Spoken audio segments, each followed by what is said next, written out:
我係乳癌基金會淋巴水腫支援小組嘅班長，咁我好開心以過來人嘅身份可以指導翻其他嘅乳癌患者嘅姊妹。做完手術9年之後咧，我先至出現呢個水腫嘅問題，咁所以我就即刻嚟到乳癌基金會尋求協助，用咗3個月嘅時間咧，我嗰個淋巴水腫指數就回復翻正常。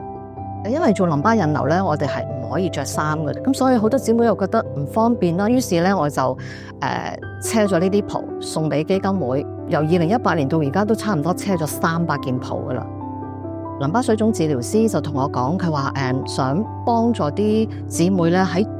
呢個改善淋巴水腫嗰個效果，咁就想用一啲特製嘅物料，就問我可唔可以做成一個類似手袖咁嘅形式，咁令到啲姊妹喺紮繃帶嘅時候咧就更加容易處理。